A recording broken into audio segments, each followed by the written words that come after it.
Hello friends, welcome to all of you in Jeevan education. एक बार फिर से आप सबका स्वागत है जीवन एजुकेशन के इस ऑनलाइन प्लेटफॉर्म पर। और बात करेंगे आज हम राजस्थान सीएचओ 2020 के रिगार्डिंग। जैसा कि आप सब कुछ दिनों से यानी कल और परसों से एक बुरी खबर सुन रहे हैं, क्या वो खबर सच है? और सच है तो आगे इस वैकेंसी में क्या मोड़ आने वाला है, क्या होने वाला है, क्या ये भर्ती रद्द होगी, क्या इस भर्ती को पूरा होने में ज़्यादा टाइम लगेगा, क्या यह भर्ती जल्दी ही पूरी होगी, जानकारी दूंगा इस वीडियो के माध्यम से। लास्ट तक बने रहना है। वीडियो अच्छी लगे तो लाइक और शेयर करना है, और नए चैनल पर विजिट करो, चैनल को सब्सक्राइब करके बेल आइकन को प्रेस कर लेना है ताकि आगे भी आपको इस तरीके से नोटिफिकेशन मिल जाए लेटेस्ट अपडेट का। चलिए स्टार्ट करते हैं आज के इस सेशन को, आज के इस अपडेट को।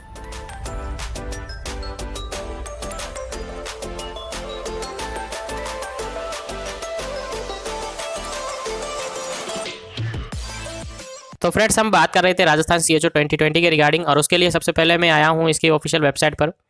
ऑफिशियल वेबसाइट आप सब जानते हैं इस वेबसाइट को, यहाँ पर मैं आया हूँ तो इसके अंदर अभी कोई ऐसा अपडेट नहीं है। और इसके अंदर जो वेरिफिकेशन के लिए बुलाए गए कैंडिडेट थे उनकी पीडीएफ्स थे, और उनके शेड्यूल अभी तक इसमें अपलोडेड है।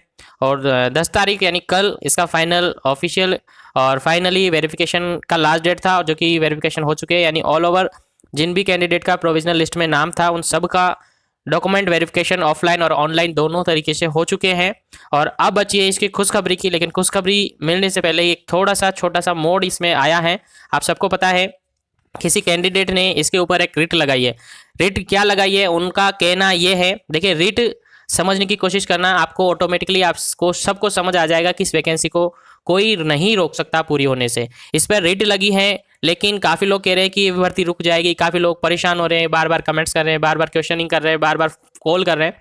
तो परेशान मत होइए, इस वैकेंसी के साथ कुछ भी ऐसा नहीं होगा, क्योंकि इसके अंदर जो रिट लगाने के जो पहलू उन्होंने लिए हैं, बेसिकली मेन पहलू, दो पहलू उन्होंने दिए हैं कि इस बेसिस पर इससे जवाब मांगा जाए। यानी कोर्ट में चला गया इसके लिए केस, और उसके लिए एनएचएम ऑफिस से जवाब मांगा है, यानी गवर्नमेंट से, सरकार से जवाब मांगा है कि आखिर ऐसा क्या हो रहा है। तो उन्होंने 15 फरवरी की बात की, यानी 15 फरवरी तक का टाइमिंग दिया है।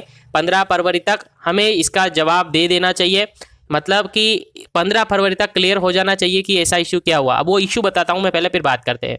देखिए, रिट लगाने जिसने इस पे केस किया है तो उसने 2 पॉइंट को लिया है। फर्स्ट वन जो पॉइंट आउट उन्होंने किया है कि जो आंसर की उन्होंने अपलोड की थी, यानी जो फाइनल आंसर की आई थी ऑफिशियल साइट पर, उस आंसर की में ये नहीं पता चला कि वो सेट ए की थी या बी की थी।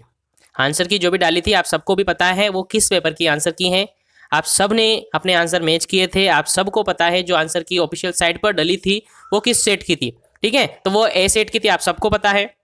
तो उनका कहना यह है कि उन्होंने बताया नहीं है कि आंसर की किस सेट की थी, और पता भी चल गया, हमें पता भी है कि ए सेट की थी, तो उन्होंने बी सेट की क्यों नहीं डाली। ऐसा उनका कहना है कि दोनों से जब आंसर की डाली है तो ए सेट की और बी सेट की दोनों की डालनी चाहिए, और नहीं डाला, दोनों की नहीं डाला तो उनको बताना चाहिए था कि आंसर की ए की है।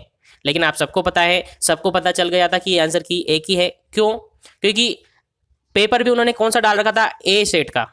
ठीक है, 2 सेट में पेपर आए थे, आप सबको पता है 2 सेट में पेपर थे, और उन्होंने जो उस ऑफिशियल साइड में अपडेट पेपर दिया था वो भी ए सेट का था, और जो आंसर की दी थी वो भी ए सेट की थी। तो इतना सा तो अपन कॉमन सेंस के अकॉर्डिंग भी, कॉमन सेंस लगाकर भी सोच लेते हैं, यदि पेपर ए का डला हुआ है तो ये आंसर की भी ए की ही है। ठीक है, आंसर की भी एक ही है, सबको पता है वो आंसर की किसकी थी, एक ही थी। फिर भी इस इशू को मानकर उन्होंने रिट लगाई है कि पता नहीं है, आंसर की एक की डाली है, दूसरे की नहीं डाली, या तो दोनों की डालनी चाहिए। ठीक है, ऐसा उनका कहना है। लेकिन आप सब समझते हो, आप सब भी अपना एक तरीके से पॉइंट ऑफ व्यू रखते हैं, ठीक है, कि इसका तो कोई इशू है ही नहीं कि इसकी वजह से भर्ती को रोक लिया जाए। आपको लगता है? अगर लगता है तो कमेंट सेक्शन में कमेंट करें कि हाँ ऐसा हो सकता है, लेकिन मुझे नहीं लगता कि इसके रिगार्डिंग, इसकी वजह से भर्ती को रोका जाए, क्योंकि ऐसा कोई इशू नहीं है। आंसर की चेक हो चुकी है, आंसर की जो पेपर उन्होंने डाल रखा था वही आंसर की उन्होंने डाल रखा, और अधिकतर ऐसा काफ़ी सारी वैकेंसीज के अंदर होता रहता है, तो ऐसा कोई इशू नहीं है। तो पहला पॉइंट ये था उनका। दूसरा पॉइंट ये था कि कट ऑफ जारी नहीं की, जो प्रोविजनल लिस्ट जारी की उसमें कट ऑफ उन्होंने नहीं दी।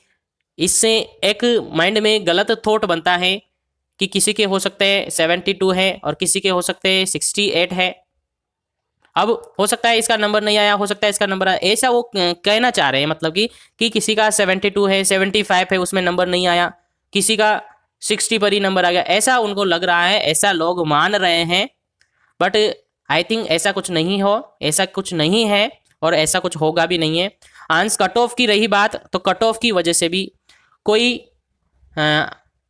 भर्ती पर कोई ज़्यादा असर नहीं पड़ेगा। कट ऑफ की रही बात, तो कट ऑफ में उन्होंने 15 तारीख का टाइम दिया है, तो 15 फरवरी तक एनएचएम ऑफिस जवाब देगा, और एनएचएम में जो भी अफसर वगैरह हैं वो जवाब कोई रीजन बता देंगे कि हमने क्यों जारी नहीं की।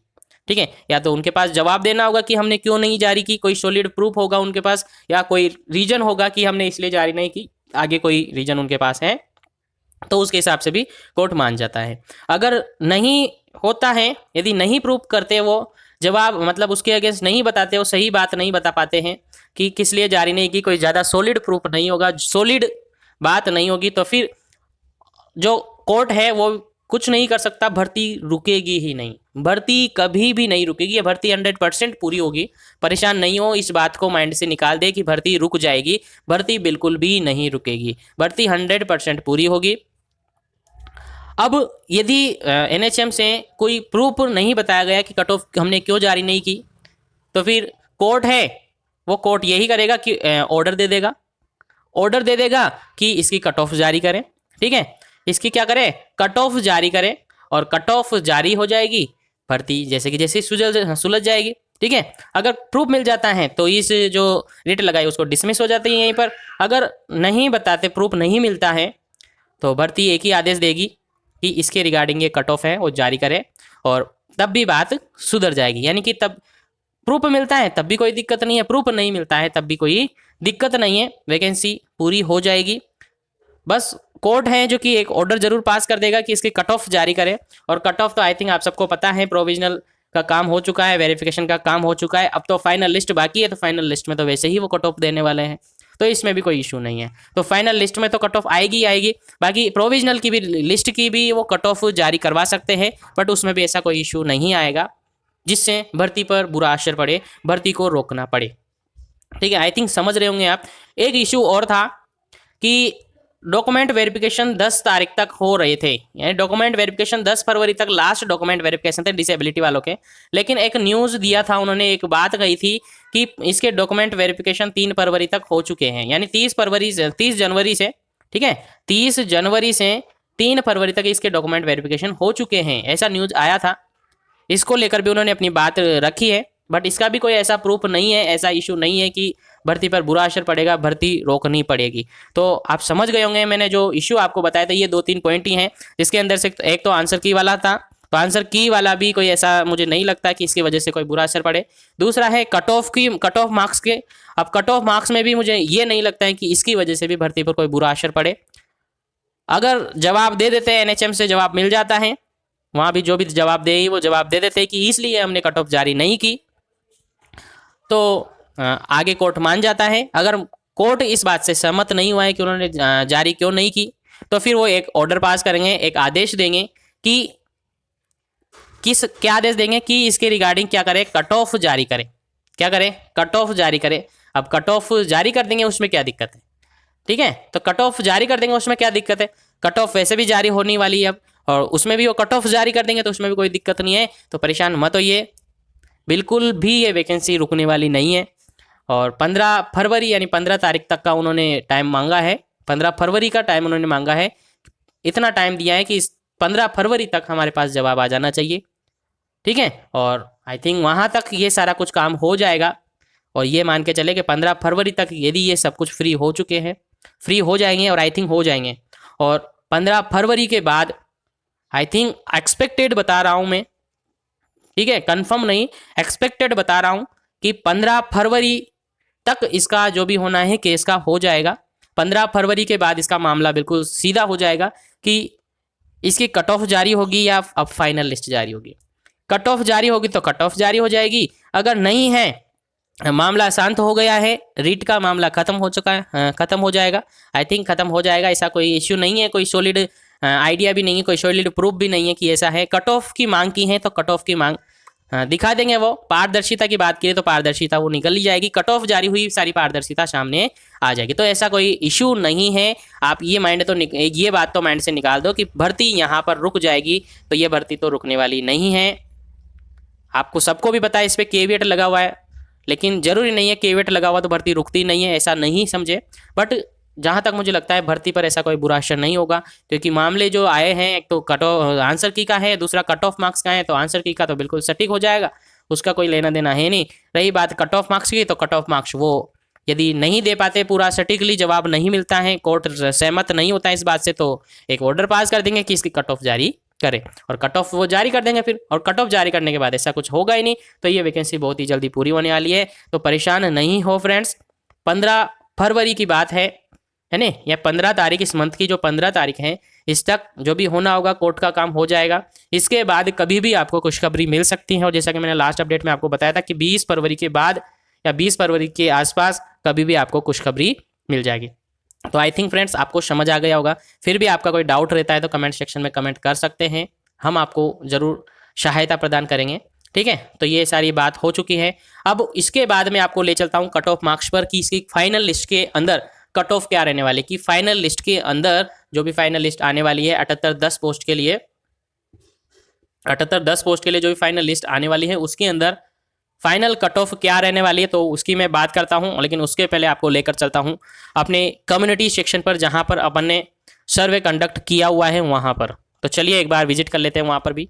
तो फ्रेंड्स मैं आ चुका हूं अपने यूट्यूब स्टूडियो पर, और यहाँ पर आपको दिख रहा होगा ऊपर यूट्यूब, अपने चैनल के अंदर home page, YouTube, video, playlist और कम्युनिटी। आपको कम्युनिटी सेक्शन में चेक कर सकते हैं आप इसको। ठीक है, तो कम्युनिटी सेक्शन में मैं आया हूं, और कम्युनिटी सेक्शन में आप सबसे फर्स्ट वन जो मैंने सर्वे पोल अरेंज किया हुआ है, आप देख पा रहे होंगे, Rajasthan CHO final cut off के एनालिसिस के लिए आपके लिए कैटेगरी वाइज ये पोल सर्वे शुरू किया जा रहा है। आपकी कैटेगरी के अनुसार आप सबको सहयोग करना होगा, और कैटेगरी वाइज फर्स्ट वन आप देख सकते हैं ST कैटेगरी के अंदर, और ST कैटेगरी के अंदर जो पोल सर्वे है उसमें सबसे बड़ा पोल आपको लग रहा होगा अबव 65 का, अबव 65 का। और ये आप देख सकते हैं नीचे 1.4K वोट इसके अंदर हो चुके हैं, यानी 1400 करीब लोगों ने इसमें वोट किया है, और अभी तक इसमें सबसे बड़ा जो वोटिंग पोल चल रहा है वो अबव 65 का है। वैसे ही आप आगे चलेंगे नीचे तो ये SC कैटेगरी का है, और SC कैटेगरी के अंदर आप देख सकते हैं अबव 70% का सबसे बड़ा पोल है, और उसमें देख सकते हैं 1.5K यानी 1500 लोगों का इसमें वोट हो चुके हैं, 1500 लोग करीब इसमें वोट कर चुके हैं। आगे देखेंगे MBC का, MBC में भी अबव 70 समथिंग चल रहा है। अभी बता देंगे इसकी फाइनली कट ऑफ क्या रहने वाली है। अभी केवल जो वोटिंग सिस्टम आपके सामने है उसको देखिए, इसमें भी लगभग 1100 लोग वोट कर चुके हैं। उसके बाद आगे देखिए नेक्स्ट है EWS कैटेगरी, और EWS में 68 to 70 का पोल सबसे बड़ा है। ठीक है, 32% इसका पोल सिस्टम है, और इसमें भी लगभग 1000+ लोगों ने वोट कर दिए हैं। और नेक्स्ट कैटेगरी देखें OBC की, तो OBC के अंदर सबसे बड़ा पोल 72 है, और इसके अंदर भी करीब 1000+ लोगों ने वोट कर दिए हैं। उसके बाद नेक्स्ट चलें जनरल और UR कैटेगरी में, और UR कैटेगरी में 75 to 80 वोट है, जो कि परसेंटेज है उसका सबसे बड़ा वोट है। और इसके अंदर एवरेज 490 यानी कि 500 लोगों के वोट इसमें आ चुके हैं करीब। और मैं आपसे भी यही निवेदन करूंगा, आपसे भी यही कहूंगा कि इस वोटिंग सिस्टम में ज़्यादा से ज़्यादा इन्वॉल्व हो, और ज़्यादा से ज़्यादा लोगों को शेयर करें इस वोटिंग सिस्टम को, इस पोल सर्वे को, ताकि ज़्यादा से ज़्यादा लोग यहाँ पर जुड़े, जिससे एक फाइनल और सटीक कट ऑफ निकाल कर दी जा सके आप सबको कुछ ही दिनों में, 1-2 दिन के अंदर, यानी 15 तारीख तक, 15 फरवरी तक आपको इसके लिए रिगार्डिंग बिल्कुल सटीक और एक्सपेक्टेड कट ऑफ लाकर मैं दे दूंगा फ्रेंड्स। लेकिन उसके लिए आपको इस वीडियो को, इस पोल सिस्टम को ज़्यादा से ज़्यादा लोगों तक बताना होगा, और ज़्यादा से ज़्यादा लोगों तक पहुँचाना होगा, ताकि वो ज़्यादा से ज़्यादा लोग इसमें पोल सिस्टम के अंदर वोट करें, जिससे एक सटीक कट ऑफ तक पहुँचा जा सके। तो आपने देखा इस तरीके से करीब 6000-7000 लोगों का ये वोट हो चुके हैं, और आई थिंक बहुत ही जल्दी ये एवरेजन 10,000 करीब पहुंच जाएगा। 10,000 करीब जैसे ही ये पहुंचेगा वैसे ही मैं इसको सटिकली एनालिसिस करके आपको कट ऑफ बता दूंगा। आपको भी एवरेजन लग गया होगा, जैसा कि मैंने लास्ट अपडेट आपको दिया था कि इसकी कट ऑफ क्या रहने वाली, एवरेजन आपको लग गया होगा। उसी हिसाब से इसकी कट ऑफ मैं आपको बताता हूं एक बार थोड़ा सा समझने की कोशिश करें। अभी ये सटीकली मैं आपको नहीं कह रहा, केवल एक्सपेक्टेड आपको बताने वाला हूँ, ठीक है। बाकी सटीक इसकी जैसे ही इसमें 10,000 करीब लोग हो जाएंगे तो मैं आपको इसकी कट ऑफ है बिल्कुल सटीकली आपको बता दूंगा। लेकिन उसके लिए आपको ज़्यादा से ज़्यादा लोगों तक इसको शेयर करना होगा। यदि नए ज्वाइन हो रहे हो चैनल पर, चैनल को सब्सक्राइब करना होगा। और यदि टेलीग्राम में नहीं जुड़े तो वहाँ भी जुड़ जाइएगा, ताकि जैसे ही कोई अपडेट आती है तो आपको मैं वहाँ सटकली फटाफट से दे सकता हूँ। और इसके अंदर आप वीडियो बनाने में आप सबको पता है टाइमिंग लग जाता है, ठीक है फ्रेंड्स। तो चलते हैं इसकी कट ऑफ भी जान लेते हैं। तो फ्रेंड्स अब जान लेते हैं कि इसकी फाइनल लिस्ट के अंदर जो कट ऑफ है वो क्या रहने वाली है, कितने परसेंट लोगों का या कितने परसेंट जिनके हैं उनका फाइनल लिस्ट के अंदर नाम आ जाएगा और वो फाइनली CHO बन जाएंगे। तो बात करते हैं, सबसे फर्स्ट वन अपन बात करते हैं नॉन TSP, ठीक है। किसकी बात करेंगे, नॉन TSP एरिया में। और नॉन TSP एरिया के अंदर सबसे फर्स्ट वन अपन बात करते हैं जनरल और UR कैटेगरी की। किसकी बात करेंगे, जनरल और UR कैटेगरी की। और UR कैटेगरी में सबसे फर्स्ट वन अपन बात करते हैं मेल कैंडिडेट की। किसकी बात करेंगे, मेल कैंडिडेट की। अगर मेल कैंडिडेट में 65 प्लस जिसके नंबर हैं, मेल कैंडिडेट में 65% जिसके नंबर हैं, परसेंटेज बोल रहा हूँ फ्रेंड्स, नंबर नहीं है, 65% जिसके नंबर हैं उसका 100% सिलेक्शन हो जाएगा फाइनल लिस्ट के अंदर। नॉन TSP कैटेगरी के, नॉन TSP एरिया में जनरल के अंदर मेल कैंडिडेट की मैं आपको बात कर रहा हूँ। 75 प्लस समथिंग इसका जिसके पास है नंबर है, परसेंटेज है, उसका 100% नाम आ जाएगा। और ये परसेंटेज है, नंबर नहीं है। वहीं पर फीमेल की बात करें, फीमेल की बात करें तो 73 प्लस जिसका नंबर है, कितना, 73 प्लस जिसका नंबर है उसका 100% फाइनल लिस्ट के अंदर नाम आने वाला है, ठीक है। फीमेल की बात कर रहा हूँ, ये 73 से 74 हो सकता है, ठीक है। 1 या 2% का अपन एवरेजन लेकर चले, मार्जिन लेकर चले, ऊपर या नीचे 1% का नंबर, 1% तो लेकर ही चले, ठीक है। 1% ऊपर नीचे हो जाएगा, बिल्कुल सटीकली मैं आपको नहीं बता सकता क्योंकि अभी अपना सर्वे चल रहा है। तो 1% का ऊपर नीचे लेकर चले तो 75 प्लस मेल कैंडिडेट में और 73 प्लस फीमेल कैटेगरी में। ध्यान रखिए, फीमेल के अंदर जनरल में मेल और फीमेल दोनों का मैंने बताया। मेल के अंदर 75 और फीमेल के अंदर 73, यानी 75 और 73। किस एरिया की बात करें अपन, नॉन TSP एरिया की ही अपन बात कर रहे हैं। इसके बाद अपन नेक्स्ट कैटेगरी की बात करें तो नेक्स्ट कैटेगरी में OBC कैंडिडेट की बात करते हैं, OBC कैटेगरी की बात करते हैं। और OBC कैटेगरी में सबसे फर्स्ट वन अपन बात करते हैं मेल कैटेगरी की। और मेल कैटेगरी में यानी मेल कैंडिडेट के अंदर यदि परसेंटेज 72 प्लस में है, कितना, 72 प्लस परसेंटेज हैं तो उसका नंबर आ जाएगा। और वहीं पर बात करें फीमेल कैटेगरी के अंदर, फीमेल के अंदर तो 71 प्लस जिसके हैं या 70 प्लस, ठीक है, 71 और 70 प्लस में जिसके हैं उसका भी 100% नंबर आ जाएगा फाइनल लिस्ट के अंदर, ठीक है। वहीं पर अपन बात करते हैं नेक्स्ट कैटेगरी की। और नेक्स्ट कैटेगरी अपन MBC कैटेगरी, नेक्स्ट कैटेगरी है MBC कैटेगरी। MBC कैटेगरी के अंदर मेल की बात करें तो मेल में 69 समथिंग है, 69 समथिंग परसेंटेज हैं उसके, 69 प्लस में हैं तो उसका 100% सिलेक्शन हो जाएगा। और वहीं पर फीमेल की बात करें तो 67 प्लस में है तो उसका भी 100% में नंबर आ जाएगा, ठीक है फ्रेंड्स। MBC की बात कर रहे हैं अपन, नॉन TSP की। वहीं पर अपन नेक्स्ट बात करें EWS की, ठीक है। EWS की अपन बात करें तो EWS में फर्स्ट वन मेल की बात करें तो 68 प्लस में है उसका नंबर आ जाएगा। और फीमेल की बात करें, फीमेल की बात करें तो 67 समथिंग है, 67 प्लस में है तो उसका भी नंबर आ जाएगा, ठीक है फ्रेंड्स। तो EWS की भी बात हो चुकी है। अब अपन बात करते हैं SC कैटेगरी की। और SC कैटेगरी में मेल कैंडिडेट की यदि 66 प्लस है, मेल कैंडिडेट के यदि 66 प्लस हैं तो उसका नंबर आ जाएगा, 66 प्लस हैं तो उसका नंबर आ जाएगा। वहीं अपन फीमेल की बात करें तो 64 और 65 प्लस में हैं, 64 और 65 प्लस में हैं तो उसका भी नंबर आ जाएगा, 100%, 101% इनका नंबर आ जाएगा। वहीं अपन बात करें ST कैटेगरी की, वहीं अपन बात करें ST कैटेगरी में मेल कैंडिडेट की, मेल कैंडिडेट की यदि अपन बात करें तो 60 प्लस जिसका है उसका नंबर आ जाएगा, 60 प्लस जिसका है उसका नंबर आ जाएगा मेल कैंडिडेट में। वहीं पर फीमेल की बात करें तो 58 प्लस में जिसका है उसका नंबर आ जाएगा, 58 प्लस में जिसका है उसका नंबर आ जाएगा। तो मैंने आपको बताया कैटेगरी वाइज सबका मैंने अलग अलग बताया। आप यदि जिस कैटेगरी से है, यदि आप उस कैटेगरी में जो मैंने परसेंटेज बताई, कट ऑफ बताइए, उसके अंदर हैं तो आप बिल्कुल निश्चिंत हो जाइए, आपका नंबर आ जाएगा फ्रेंड्स। क्योंकि आप सबको पता है जो वेरिफिकेशन हुआ है इसके अंदर, जो डॉक्यूमेंट वेरिफिकेशन हुआ था उसके अंदर अप्रोक्स 3000 से 4000 लोग हैं जो कि बाहर हो चुके हैं।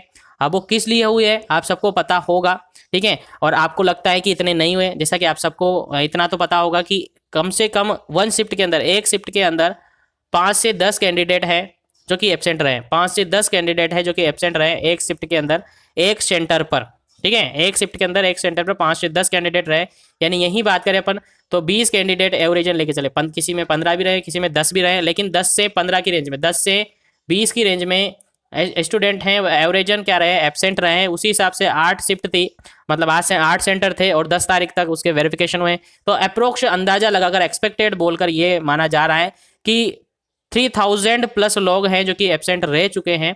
अब उसके अंदर काफ़ी सारे जो कि नॉर्थ स्टेट में चले गए और काफ़ी सारों का ये इशू है कि वो पहले कहीं जॉब कर रहे हैं, कहीं जॉब कर रहे हैं, जैसे कि यूपी में है तो यूपी से आरएनसी का रजिस्ट्रेशन यहाँ पर जैसे रिन्यू करवाया तो उन्होंने सस्पेंड किया हुआ है, सस्पेंड कर दिया तो वो जनरल में काउंट हो जाएंगे, या सस्पेंड किया तो उसके लिए अभी ऑफिशियली अपडेट नहीं आया। जैसा ही कोई ऑफिशियली अपडेट आएगा मैं आपको बता दूंगा कि सस्पेंड वाले होने वालों के लिए क्या करना हो, ठीक है।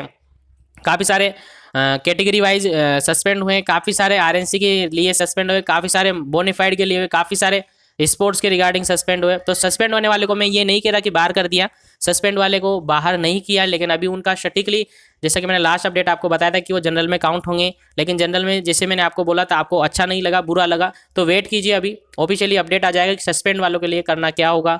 क्या बाहर किया तो बाहर तो बिल्कुल नहीं कर सकते उनको, हो सकता है कि जनरल में काउंट करे, लेकिन वो भी मैं आपसे नहीं कहूँगा क्योंकि आपको बुरा लगता है और आप बुरा लगते हैं तो फिर आपको बुरा लगता है और आप फिर समझते हैं उस बात को। तो बट मैं जो भी बता रहा हूँ वो सटीक बता रहा हूँ, कोई कट ऑफ, जो भी कट ऑफ वगैरह मैंने बताया, जो भी मैं आपको बताता हूँ बिल्कुल सटीक बताता हूँ, परेशान मत हो, ठीक है। जैसे ही कोई ऑफिशियली अपडेट आता है तो आपको सबसे पहले मैं अपडेट कर दूंगा, ये भी आप ध्यान रहे। और उसके लिए आपको चैनल को सब्सक्राइब करके बेल आइकन को दबा लेना है, साथ ही टेलीग्राम चैनल ज्वाइन नहीं किया तो वो भी कर लेना है ताकि आगे इस तरीके से नोटिफिकेशन आप तक पहुंच सके और टेलीग्राम पर आपको डायरेक्टली इन्फॉर्मेशन पहुंचा दी जा सके, ठीक है। तो कट ऑफ्स के रिगार्डिंग आपका सबका इशू हो गया होगा। तो मैंने टीएसपी, नॉन टीएसपी कैटेगरी की बताई, अभी किसकी बताइए, नॉन टीएसपी कैटेगरी की बताइए।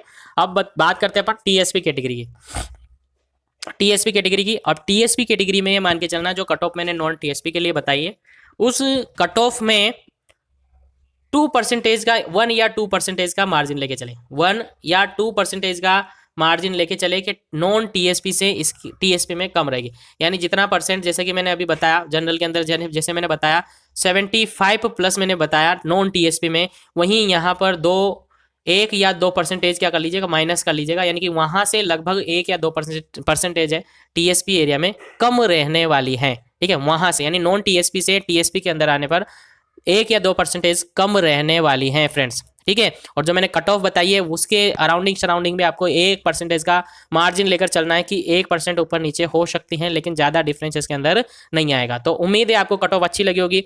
और स्टार्टिंग में मैंने आपको बताया कि इसका जो वैकेंसी है रद्द होगी या नहीं हुई वो आप परेशान नहीं हो, बिल्कुल वैकेंसी है रद्द नहीं होगी, बिल्कुल वैकेंसी का परिणाम जारी होगा, बिल्कुल वैकेंसी की फाइनल लिस्ट जारी होगी, बिल्कुल ये वैकेंसी पूरी होगी और सब कुछ जैसा का जैसा हो रहा है, परेशान मत हो। कोर्ट के लिए केवल 1-2 पॉइंट आउट हुए हैं और पॉइंट आउट को बिल्कुल सीधे से और आसानी से सॉल्व हो जाएंगे, परेशान मत हो। 15 फरवरी के बाद आपको पता चल जाएगा और 15 फरवरी तक आपको पता चल जाएगा कि केस का क्या होने वाला है। केस तो सीधा सा है, आपको मैंने बता दिया कितना सिंपल केस है, बट इजीली ये क्लोज हो जाएगा, डोंट वरी। और वैकेंसी के अंदर कोई बड़ा मोड़ नहीं आया, कल हल्का सा झटका लगाए तो वो सीधा सा आसानी से शोल हो जाएगा।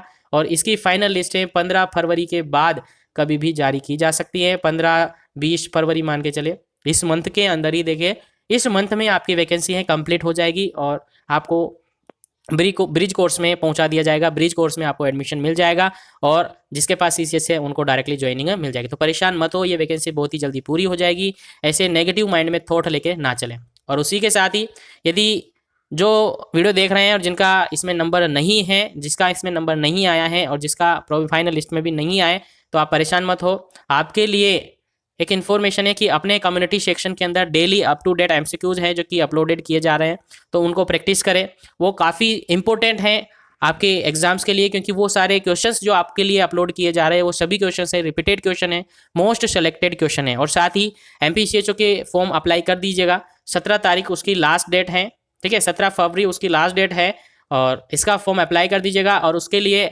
आपके लिए धीरे धीरे टॉपिक्स है मैं लेकर आता रहूँगा, ठीक है। और वो एमसीक्यूज जरूर ज्वाइन करें। कम्युनिटी सेक्शन में आपको डेली अप टू डेट कम से कम 4 से 5 एमसीक्यूज डेली उसके अंदर मिल रहे हैं, और उनको सोल्व करने की कोशिश करें, अपना आंसर सटीक करने की कोशिश करें। बाकी आज के लिए इतना ही मैं बताऊंगा। जो भी अपडेट्स आएगा ऑफिशियली मैं आपको सबसे पहले अपडेट करूंगा। उसके लिए चैनल को सब्सक्राइब करके बेल आइकन को दबा लेना है, ताकि आगे भी इस तरीके से आपको नोटिफिकेशन मिल जाए। ठीक है, तो thank you very much for joining this video. Have a nice day. Thank you very much.